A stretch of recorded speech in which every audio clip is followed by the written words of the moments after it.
So if you've ever started down a path of spiritual seeking or maybe just personal growth, you probably know that feeling. Just information overload. Oh, absolutely. You open that door and bam, countless practices, different philosophies, gurus, teachers everywhere. Yeah, like ancient meditation versus modern therapy. Yeah. How are you supposed to figure out where to even start?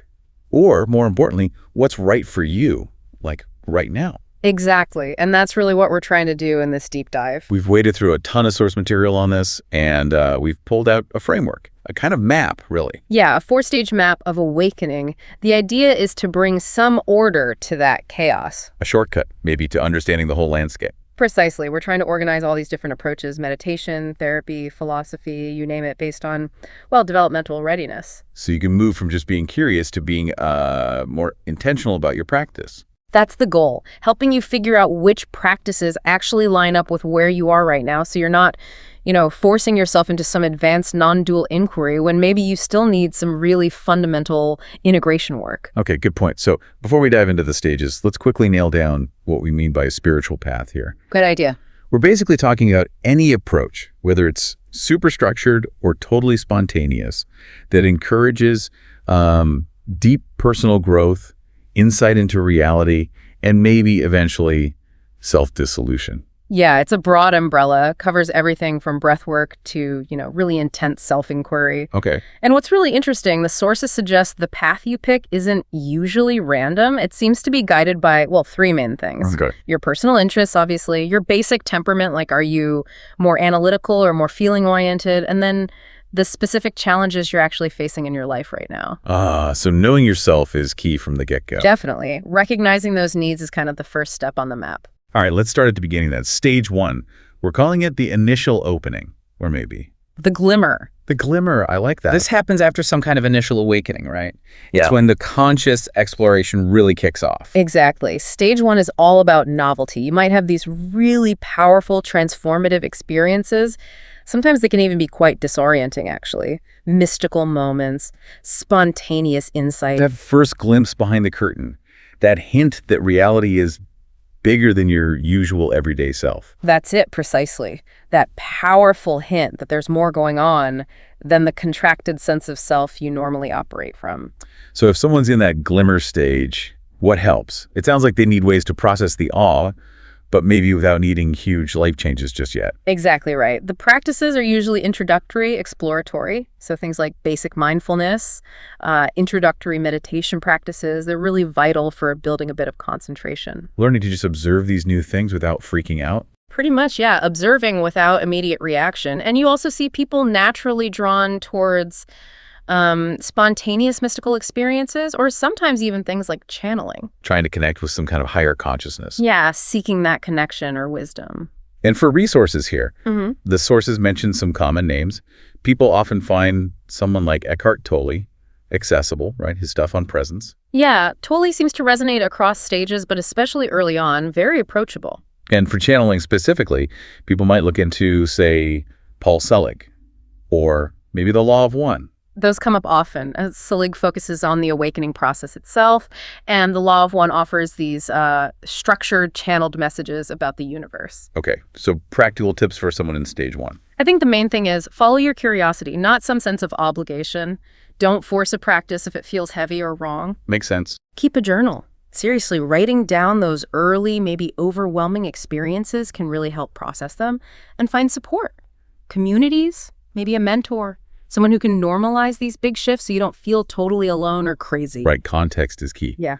But, okay, if stage 1's the glimmer, stage 2, well, this sounds more like digging deep. Stage 2, healing and integration, the deep work. Our sources really emphasize this idea of the dark night of the self here, not just the soul. Yeah. Why is that heavy internal work so critical before heading towards, like, non-dual ideas? This is probably one of the most crucial points in the whole framework. Stage 2 is all about building or maybe rebuilding your psychological structure. Structural integrity. Exactly. If you try to jump too fast into dissolution practices, the stage 3 stuff, without dealing with your deep-seated traumas or inner conflicts, well, you risk what's called spiritual bypassing. Using spiritual ideas to avoid messy psychological stuff. Precisely. The individual self, often fragmented by trauma and blind spots, will just keep holding on, maintaining that sense of separation. So stage 2 means diving headfirst into those unresolved issues, the traumas, the suppressed parts of the psyche, everything that keeps the self feeling rigid and defended. So the aim isn't just feeling better, it's actually dismantling the defenses that keep you feeling separate and broken. That's a good way to put it. And that's why the common practices here are often quite therapeutic. Right, like actual therapy. Absolutely. Focused on inner reconciliation. Tools like internal family systems, IFS therapy, it's designed specifically to help harmonize those different, sometimes conflicting parts of yourself. Okay. And of course, intensive trauma therapy is often key. Plus, we can't forget the body. Somatic practices are huge here. Like yoga, breath work. Yeah, yoga, neurodynamic breath work, other body-centered therapies, they help release the tension and trauma that gets physically stuck. And resource-wise for this stage, Richard Schwartz, the IFS creator, obviously. Yes, his work is fundamental for understanding that integration piece. The sources also mention Angelo DeLillo again here, specifically for guidance on navigating shadow work during awakening. That's right. He offers a lot on that necessary, sometimes difficult process. So advice for someone heading into stage 2 sounds like you need to be ready. You really do. You have to be brutally honest with yourself. Am I ready for some deep emotional digging? This isn't light stuff. Definitely find qualified people to work with. Absolutely critical. Work only with experienced, qualified therapists or facilitators, and always combine that intense inner work with grounding practices. Yoga, nature, whatever anchors you. That integration piece is what prevents you from getting destabilized when you start pulling at those deep roots. Okay, that makes a lot of sense. That structural work sounds intense but necessary. So, assuming someone's done some of that heavy lifting in stage 2, gain some psychological coherence. How do they make that pretty huge leap into stage 3, non-duality? Right, it is a leap. Stage 2 is about working with the self, maybe even fixing it. Now stage 3 is about realizing the self is, well, kind of an illusion. What bridges that? Well, the integration work in stage 2 is what allows the self to be witnessed more clearly. It removes a lot of the emotional charge that makes the self feel so solid and real, so essential. Oh, okay. So stage 3 is where the focus shifts completely, away from internal repair towards direct perceptual recognition. The core idea is moving beyond that fragmented sense of me to directly experience the unity of everything. The dissolution of that strict subject-object thing, like me looking at the tree, starts to break down. Exactly. You begin to recognize that the you who seems to be observing isn't actually separate from what's being observed. And the tools change completely too, right? Yeah. Away from therapy, more towards pure insight. Yes, exactly. You see the influence of traditions like Advaita Vedanta, other non-dual teachings. They provide the philosophical underpinning for this unity. And the big practice here is often self-inquiry. That's often central. Atma Vichara.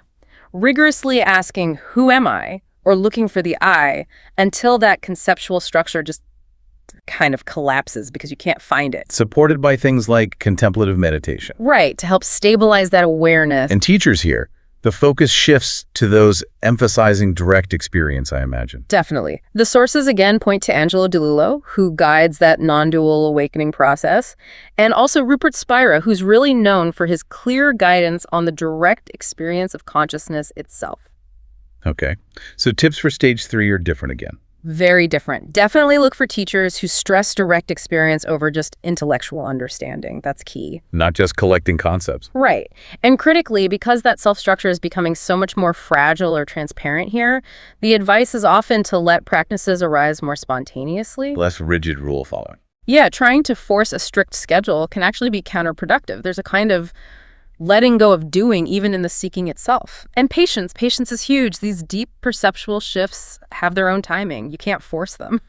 Okay, here's where it gets really interesting. Stage 4, radical non-duality.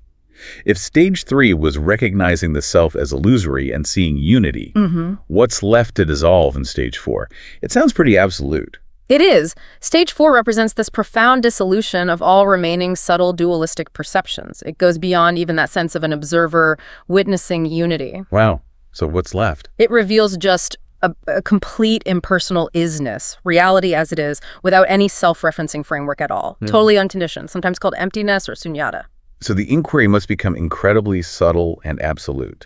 What does practice even look like when there's almost nothing solid left? Practices become extremely subtle, almost non-practices. You might have radical non-dual inquiry, which is investigating awareness itself without holding on to any concepts, not self, not experience, not even awakening. Just looking. It's looking without assumption. There's also deep contemplation of emptiness. Sunyata really recognizing the lack of inherent permanent existence in anything. And this naturally leads to non-doership. It's the final settling of all effort, all striving, all drive, allowing life to simply unfold impersonally without a sense of a doer making it happen. And the teachers who speak from this place, they often sound pretty uncompromising. The sources mention Tony Parsons. Yes, Parsons strongly emphasizes the absolute nature of reality, the total unreality of a personal self. And Jim Newman as well, focusing on that radical direct inquiry. That's right. Very direct, very focused on dismantling any remaining standpoint. So the caution here must be significant. Absolutely essential. Approach stage 4 with extreme discernment. Because it's so absolute, it can be destabilizing if that foundational integration work from stage 2 wasn't solid. So rushing ahead is a bad idea. A very bad idea. The key tip is prioritize integration and clarity over striving for some final state or achievement. Often, the highest practice is just allowing what is without adding any story or interpretation. Community and guidance can also be helpful here just to contextualize these potentially radical shifts. Okay, wow. That's quite a map. So connecting this all back to you, the listener, how do you figure out which path is right for you right now? Yeah, that's the million-dollar question, isn't it? It's not like following a checklist. It really demands honest self-reflection. Paying attention to your experience. Exactly. Reflecting on your experiences, maybe experimenting a bit with practices that feel like they have some energy for you, observing what happens, seeking guidance that actually speaks to where you feel stuck or curious right now. And integrating things, not just jumping from one thing to another. Definitely integrating. And ultimately, trusting your intuition, trusting those practices that genuinely lead to internal shifts for you. Okay, so to help with that clarity, let's look at those markers again. The signposts that suggest maybe a practice or stage has served its purpose, and it might be time to look towards the next challenge. The transition points. Right. So the stage 1 marker, when that initial glimmer has integrated, is basically when those mystical experiences stop feeling so novel or amazing, or when the insights aren't really changing your daily life much anymore. Yeah, the novelty wears off, the awe becomes familiar, and you might feel a pull towards deeper psychological work. That's the sign. Okay. Then the stage 2 marker, after doing the deep healing and integration work, you're ready to move when you find you have a fairly consistent ability to just witness your thoughts and emotions without getting totally swept away. Right. You notice your reactivity to external triggers is way down. There's more inner acceptance, less defensiveness. When you find yourself rarely reacting automatically or attaching strongly or needing to avoid life, that suggests the structure is stable enough for the next phase. Ready for dissolution. Okay. Then moving into stage 3, the non-duality stage. The marker here sounds purely perceptual. It really is. It's a direct felt recognition of interconnectedness, of impermanence. Sights, sounds, sensations. They just don't feel separate anymore. The mind stops automatically carving reality up into me and other. That fundamental dualistic clinging starts to relax. Exactly. And finally, progression through the very subtle stage 4. Yeah. What's the marker there? It involves recognizing that all the previous conceptual frameworks, even the ideas of stages or awakening or non-duality itself, were just concepts, illusions laid on top of the pure impersonal isness that was always already here. Seeing the map itself as just part of the landscape. Precisely. Okay. So if we pull back to the bigger picture here, progression isn't about hitting dates on a calendar. It's much more about recognizing when a particular practice or a teacher or a whole approach has kind of done its job for you. Served its purpose. Yeah. When lesson feels genuinely integrated, you often find yourself naturally, almost effortlessly, drawn to the next edge of growth. So what does this all mean then? Bringing it all together, this framework, this map, it's really about giving you clarity, right? And intentionality. Exactly. Instead of feeling lost in that sea of options we talked about at the beginning. You can actually align what you're doing, whether it's, reading Richard Schwartz on IFS or doing intense self-inquiry with the developmental stage you're actually in, or the one you aspire to. Yeah, the path you choose right now, or the practices you're drawn to, they're often a pretty accurate reflection of your current needs, where you are developmentally, and what your deeper aspirations are about understanding reality. But it requires that constant, honest self-check-in. Constant, honest self-reflection, absolutely, and being mindful of where your energy is really going. And I guess watching out for getting stuck. That's the final provocative thought, really. The journey requires being mindful. Are you maybe clinging to an earlier stage because it feels comfortable, like lingering in the novelty of stage 1 mystical stuff? Or maybe avoiding the next stage out of fear, like avoiding the deep, uncomfortable work of stage 2. Exactly. Avoiding future growth because it seems scary. The real key seems to be finding what genuinely resonates now, while also staying open to those spontaneous, deep shifts, the ones that happen on their own timeline, really, regardless of how much you try to plan or control it.